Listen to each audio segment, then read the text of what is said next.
네, 일가족 5명 사망 사건과 정유정의 첫 공판까지 염건웅 유원대 경찰학부 교수와 함께 짚어보겠습니다. 네, 안녕하세요. 안녕하세요. 안녕하십니까? 네, 먼저 영암 농촌마을 일가족 5명 사망 사건. 일가족 5명이 숨진 채 발견됐다는 속보가 나오고 좀 놀랐습니다. 네, 맞습니다. 이 지금 일가족 5명이 발견된 것도 이전 날 오후에 한 주민이 이 주택에 피가 다량으로 묻어 있는 걸 보고서 경찰에 신고를 했어요. 그래서 그 다음 날부터 조사와 수사가 이루어졌는데요. 네.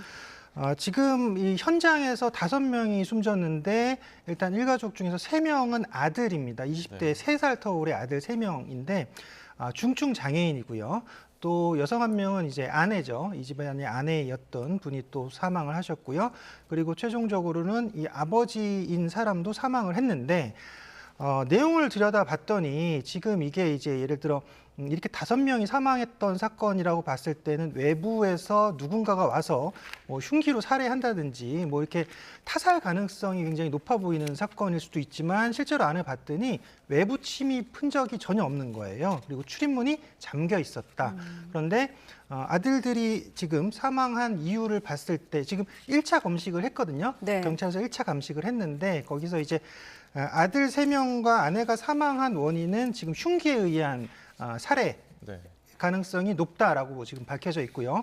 근데 아버지는 지금 음독 자살을 했다 이렇게 알려져 있어요. 그러니까 이 조각들을 맞춰보면 결국은 아버지가 지금 중증 장애인 3명의 아들을 흉기로 살해하고 또 아내도 살해하고 본인이 음독 자살을 하지 않았을까라고 하는 지금 추정인 겁니다. 추정을 네. 지금 하고 있는 그런 상황인 거고요.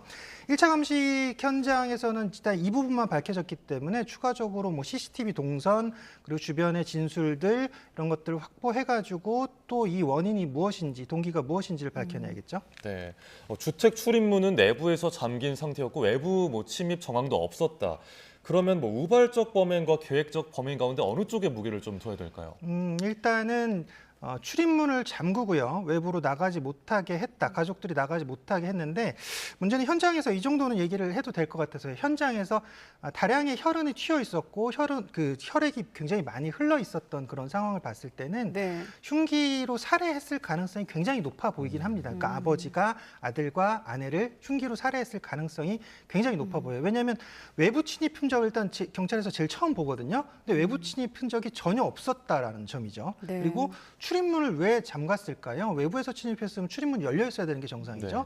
그렇기 때문에 이 모든 것들에서는 결국은 아버지가 이런 그 범행을 했을 가능성이 높다라는 것인데 결국 왜 이런 일을 벌였을까라는 네. 것을 이제 추정해 보면 지금 아버지인 사람이 인근 마을의 여성을 성범죄로 연루가 되어 있었어요. 그래서 지금 경찰 조사를 앞둔 상황이었습니다. 그래서 지금 주변 마을 사람들의 진술들을 확보해 본 바에 의하면 이 성범죄 조사를 받는 것에서 굉장히 심적 압박이 크다라는 얘기를 하고 다녔고요. 네. 그다음에 극단적 선택을 하겠다. 본인이요. 이 아버지 이 사람이 극단적 선택을 하겠다라고 얘기를 했다라고 해요. 그렇기 때문에 이 모든 것들을 지금 일단은 추정이지만요. 이런 성범죄에 대한 그 혐의가 결국은 이제 이 범행 동기에 중요한 영향을 미치지 않았을까라고 이제 우리가 한번 추정을 해볼 수 있는 거죠. 일단은 가장의 단독 범행일 가능성이 높은 상황에서 아까 주변 사람 얘기하셨거든요. 그럼 앞으로 경찰은 어떤 점을 좀 들여다봐야 할까요? 뭐 탐문도 있을 것 같고 CCTV 분석도 있을 것 같은데. 네,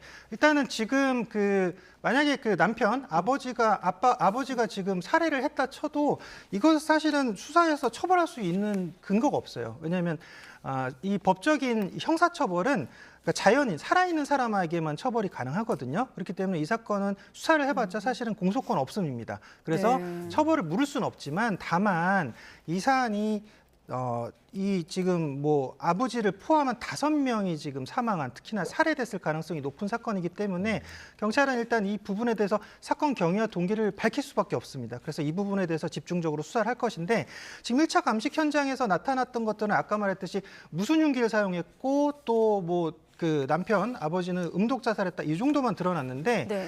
추가적으로 뭘 밝혀야 되냐면요. 현장에서 만약에 이 아들들과 아내가 현장에서 저항했을 가능성을 살펴봐야 돼요. 그러니까 이게 저항흔이라는 게 나오는데 그러니까 사람이 맨정신에 공격을 하게 되면 결국은 방어를 하게 되죠. 그러다 보면 이 손으로 막는다든지 여러 방어 행위들이 나옵니다. 거기에 이제 이 흉기에 찔린 그런 자국들이 선명하게 나타나는데 이런 것들 또는 뭐 거기서 뭐 몸싸움이 있어가지고 주변에 뭐 물건들이 부서져 있다든지 그다음에 칼에 찔린 형태라든지 이런 것들을 좀 분석을 해봐야 될 것 같아요. 그래야지 이 범행의 동기와 원인을 밝힐 수 있기 때문에 네.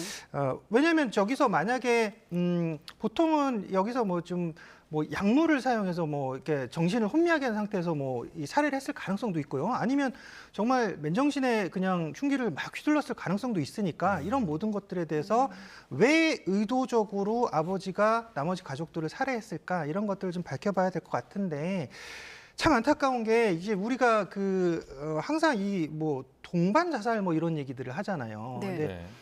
왜 그러니까 우리나라 그 표현이 잘못됐습니다. 언어가 지금 단어가 잘못된 건데 네.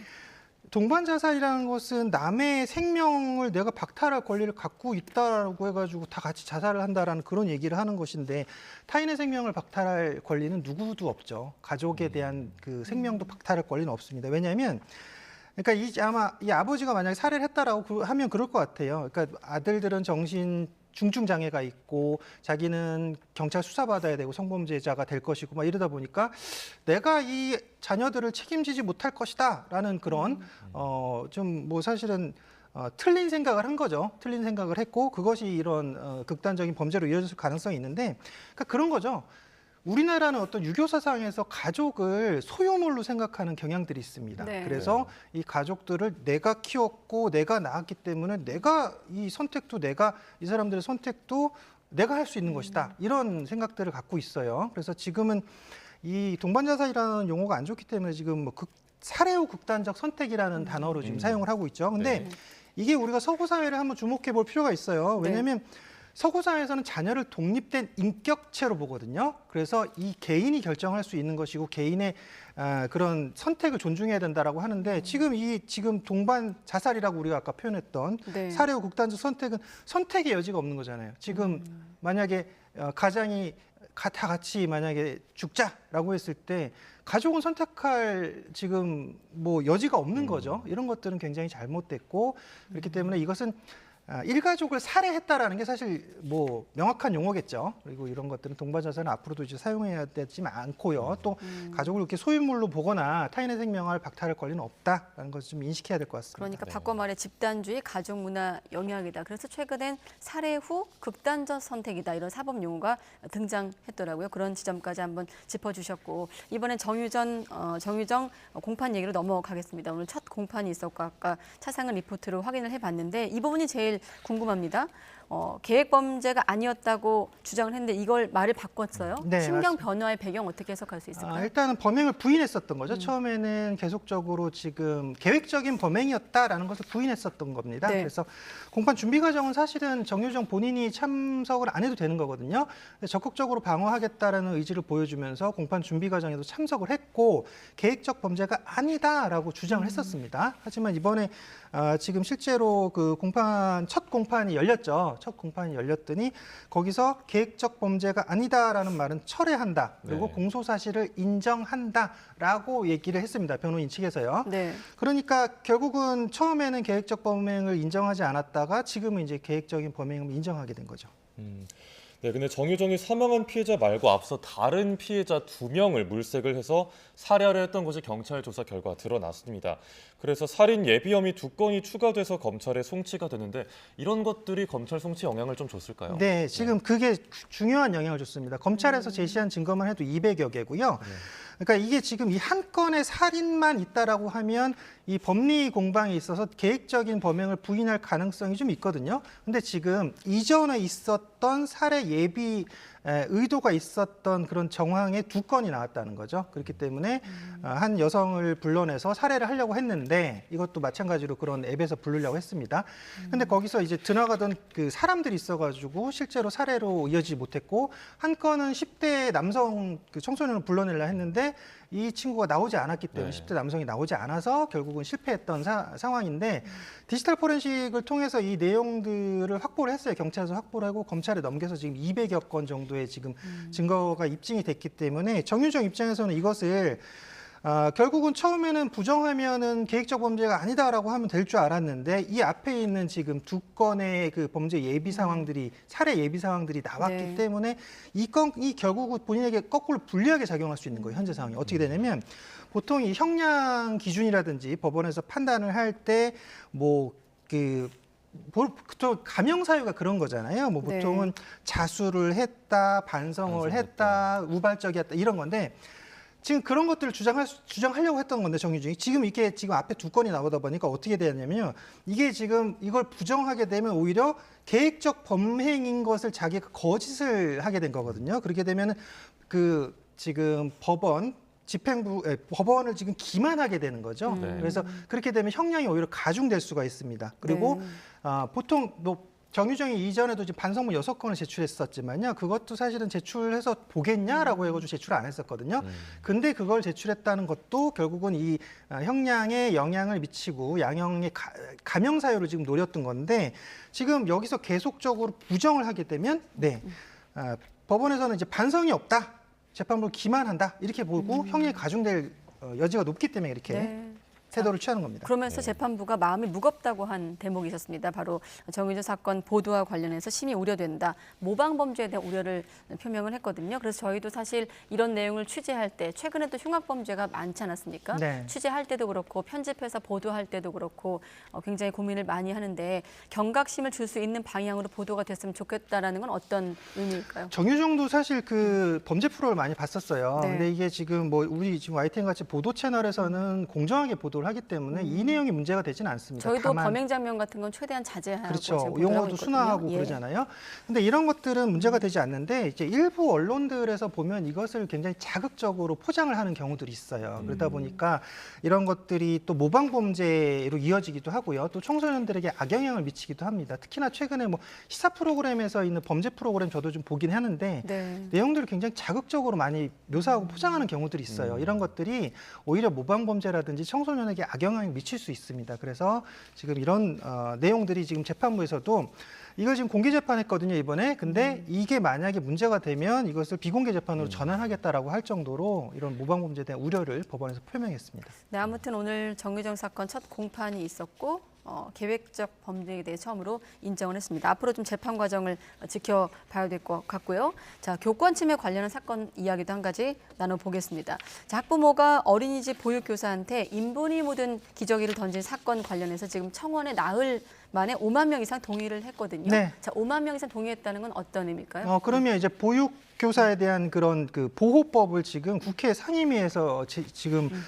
들여다봐야 되는 겁니다. 네. 이거는 뭐 일단은 5만 명이 너무 의무적으로 봐야 되는 부분이고 교육위원회 쪽에서 이 부분을 들여다보고 지금 보육교사에 대한 그 보호법 이런 것들을 제정할지 여부를 지금 확인할 예정입니다. 네, 이번 사건을 두고 뭐 아동 학대가 먼저냐, 교권 강화가 먼저냐, 이건 각자 입장에 따라서 바라보는 시각에 따라서 좀 다양할 것 같은데, 네. 근데 이번 사건이 더 주목받은 건 어떤 부분이 좀 영향을 줬다고 보시나요? 그러니까 지금 사실 서희초 교사 사건 이후 계속 지금 뭐 교사들의 지금 집회 시위도 이어졌고요. 심지어 많은 교사들이 또 안타까운 선택을 하시는 경우들도 있었잖아요. 그래서 그런 것들이 이어지는 연장선상이라고 보시면 돼요. 근데 이 사건이 뭐냐면, 그러니까 지금 인분을 뿌린 부모 입장에서는 자기 아이가 만 2세가 안 되어 있는데 정서적 학대를 당했다라고 얘기를 하는 거예요. 네. 그러니까 아이가 혼자 그 골방에 갇혀가지고 어두운 곳에서 혼자 있었다. 그러니까 정서적 학대를 당했다.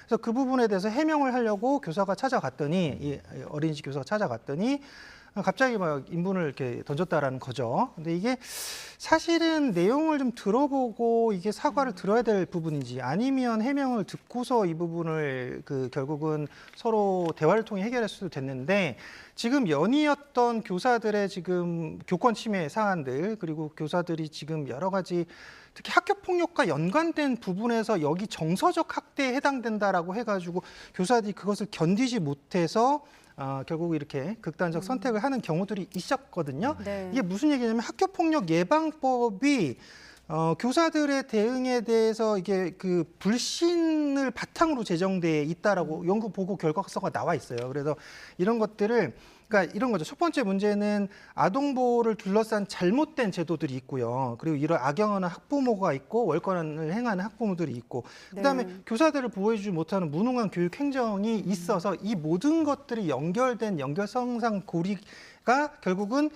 이런 문제들을 낳았고요. 그래서 이 두 사건은 이제 지금 서로 고소가 됐고 신고가 된 네. 상황이에요. 아동 학대 네. 신고가 돼 있고 그다음에 인분을 한 것에 대해서는 폭력으로 고소가 되어 있고요. 그래서 각각 별건으로 수사가 될 건데 그래서 이 부분은 결국은 교권보호사법이라는 게 있습니다. 그래서 예. 이게 네. 아까 말씀드렸듯이 학교 폭력에 대한 그 예방법 이것이 결국은 정당한 생활 지도에 대해서도 이 교사들이 이 사실은 뭐 지금 항의를 받고 여기에 대해서도 막 교사들이 직위해제를 당한다든지 교직원의 인권을 침해당하는 그런 경우들이 있었단 말이죠. 그래서 이 교권사법이 지금 처리가 될 예정이고 네. 이것이 처리가 된다면 지금 이제 그 정당한 지도 행위, 교육 행위에 대해서는 교사들의 책임을 묻지 않는 형태로 지금 네. 지금 교사들이 보호될 네, 예정입니다. 물론 이번 사건은 어린이집 교사와 관련된 사건이고 말씀하신 대로 교사와 학부모 사건을 각각 수사할 예정입니다. 좀 수사 결과를 지켜볼 필요가 있겠습니다. 네, 염건웅 유원대 경찰학부 교수와 함께했습니다. 네, 오늘 말씀 고맙습니다. 고맙습니다.